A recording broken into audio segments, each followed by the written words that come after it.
Dah, jangan cerita makan, fokus dulu. Ini perlu saya jelaskan karena banyak di antara jamaah tidak jelas mau dibawa kemana hubungan ini. Maka saya jelaskan dari awal sampai jam 11, habis itu tanya jawab, habis itu berwudu. Tiba-tiba ada satu anak muda selesai pengajian dia pulang. Pas ditanya, kau nggak sholat? Yang penting akidah kita benar. Kira-kira orang ini benar tak akidahnya? Tidak, karena bukti akidah benar pasti sholat, bukan somat. Pasti sholat. Maka tanamannya akidah, buahnya syariah. Buah daripada akidah yang benar, maka dia pasti akan bersyariah. Kalau ada orang katanya akidahnya benar, tapi nabungnya di bank konvensional, benar tak akidahnya? Tak benar, maka dia syariahnya mesti benar. Beralihlah ke bank syariah. Udah selesai satu iklan.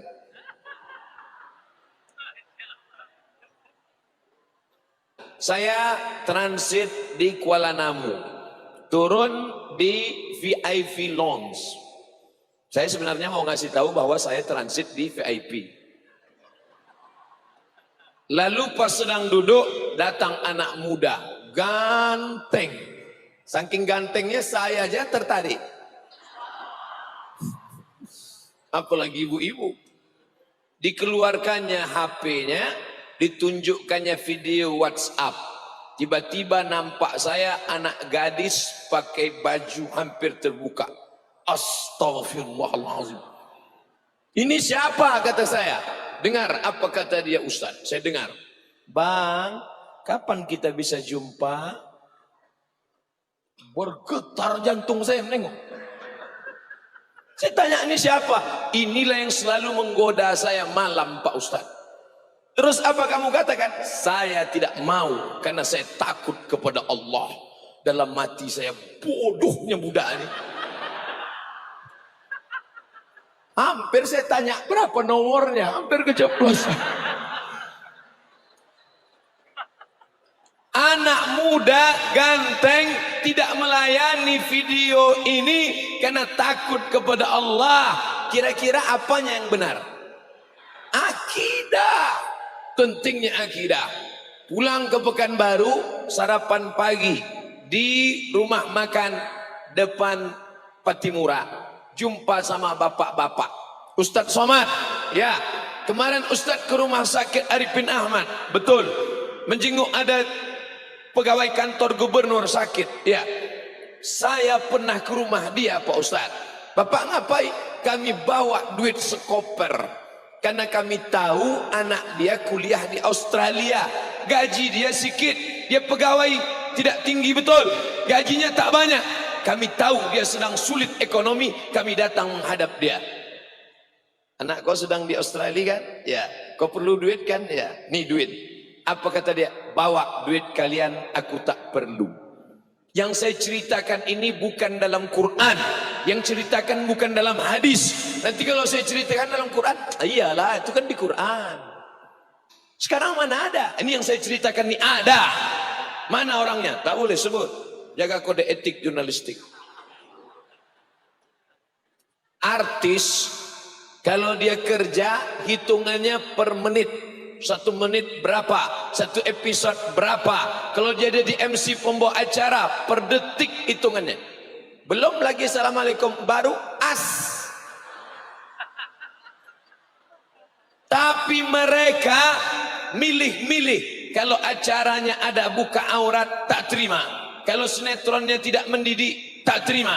Kalau penyanyinya tidak betul-betul, tak terima. Karena sekarang ada orang bajunya panjang, tapi resleting tak berpasang. Dia tidak terima. Kira-kira artis-artis yang begini ini apanya yang kuat? Duitnya sudah banyak. Akidah. Karena kalau duit sudah banyak, manusia tidak akan pernah puas. Laukana libni Adam wadian min zahab. Seandainya anak Adam itu punya 1 lembah dari emas, dia pasti akan minta satu lembah lagi. Kalau dikatakan, iyalah artis itu kan sudah banyak duitnya, tidak ada puasnya. Kalau tak percaya, tanyalah sama mereka, sedang dekat ini.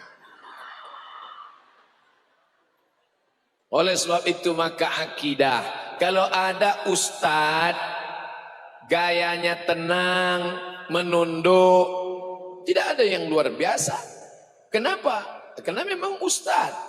Tapi kalau artis bisa menjaga diri dari artis-artis, dari orang-orang cantik, luar biasa.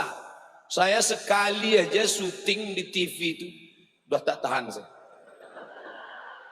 Ini kalau sering-sering ke TV ini sumbing iman kita. Makanya ketika mereka minta, Ustadz bisa datang ke Jakarta? Tidak. Kalau mau rekaman, kalian datang ke Pekanbaru. Maka 30 episode sahur, 30 episode berbuka, itu rekamannya di Hotel Arya Duta Pekanbaru. Baju aja ganti-ganti. Ganti. Saya sangka baju yang 5 itu setelah acara ditinggal, rupanya dibawa orang itu balik.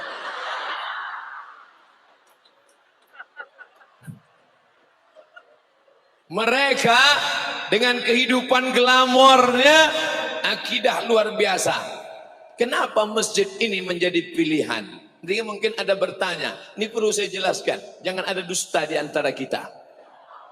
Kalau Bapak Ibu pernah mendengar ceramah saya mengatakan, kalau ada peletakan batu pertama, tolong jangan diajak lagi karena saya trauma. Nah inilah dia letaknya. Saya sudah hampir lebih setahun berhenti ceramah di masjid ini, dan kalau ada acara keluar kota memang tidak lewat di sini. Asal lewat teringat saya batu pertama.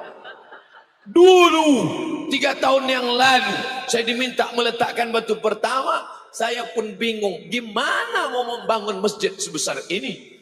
Kira-kira yang membuat pengurus, ketua, manajemen, anggota bisa berani, apanya yang kuat waktu itu? Akidah mereka kuat. Kalau kami pasang, dari mana mereka kuat akidah? Karena pengajian. Ustaz selalu mengatakan, tanamkan, walaupun sebiji korma di tanganmu, tanamkan, akan tumbuh. Rupanya Ustaz itu hanya menyuruh orang aja, dia pun ragu. Sekarang ditengok masjid, pertama kali kami duduk sama Ustaz Felix, saya memandang ke atas, apa kata Ustaz Felix? Teringat ketika di Turki, kata dia. Karena kebetulan yang dia tengok ini, untung tak ditengoknya tangga belum berplaster. Itu pula untungnya sama Ustadz yang matanya sipit, tak terlalu jauh pandangan.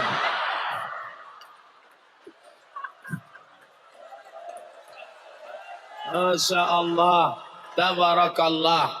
Ada orang sanggup menyediakan kue kotak sebanyak 5.000. Itu kue kotak yang di depan ibu, bapak, 5.000 gratis. Tidak diharapkan akan dibayar, akan balik modal. 5.000 disebar kotak. Kira-kira apa yang kuat? Akidah bahwa dia yakin dan tidak minta apa-apa. Tadi waktu dalam ruangan, Ustaz Somad, ini orang yang menyumbang kue kotak 5.000, permintaannya cuma 1, berfoto aja. Saya begitu dibilang 5.000 foto, berarti kalau 3 kali foto 15.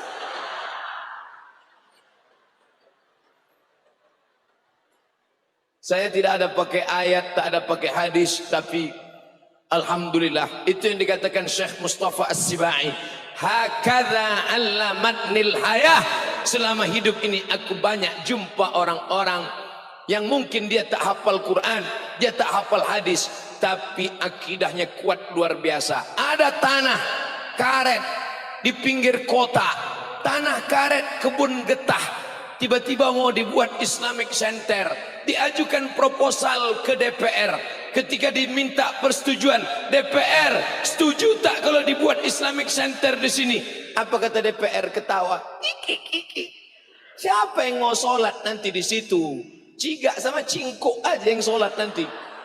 Kata DPR, monyet yang akan sholat di situ nanti. Sekarang 17.000 orang datang sholat ke Masjid Islamic Center Pasir Pangarayan Rokan Hulu. Kira-kira apa yang kuat saat ingin membangun masjid itu? Akidah. Siapa yang membangun waktu itu? Tak boleh sebut nama, tapi orangnya ada sini. Artinya apa? Kuatkan keyakinan. Saya jumpa polisi di dekat Masjid An-Nur, datang berdoa. Apa kata dia? Ustadz Somad, saya ini bintang 1. Tahu saya Pak, kalau bintang 7 pening kepala. Bintang 1. Tapi anak saya sekarang kuliah di Jogja naik bis. Bintang 1, anak kuliah di Jogja naik bis. Kalau saya mau terima duit-duit ini, bisa anak saya naik mobil pribadi. Tapi saya tak terima. Kira-kira apa yang membuat dia tidak menerima itu? Akidah. Ada hakim di Pekanbaru. Ada hakim di Pekanbaru. Datang jamaah menyogok, membawa uang. Karena anaknya kena narkoba. Pak Hakim, tolong nanti ringankan perkara anak saya. Ini duit. Kata Pak Hakim, bawa pulang duit harammu, saya tidak akan merubah apapun. Kira-kira hakim ini apanya yang benar? Ibadahnya atau akidahnya? Akidahnya. Orang akan berkata, hebat Pak Hakim. Tapi orang yang akidahnya tak benar akan berkata, hakim goblok. Kenapa tak diterima? Jarang-jarang dapat. Ambillah. Penting akidah. Makanya orang ibadah rajin, akidah tidak benar. Inna salata tanha anil fahsya wal munkar. Hakim ini selamat dari fahsya dan munkar. Solatnya betul, karena sebelum solat akidah. Polisi akidahnya bisa kuat. Hakim akidahnya bisa kuat. Bupati akidahnya bisa kuat. Orang-orang yang begini tidak banyak. Makhluk unik-unik ini harus dibudidayakan.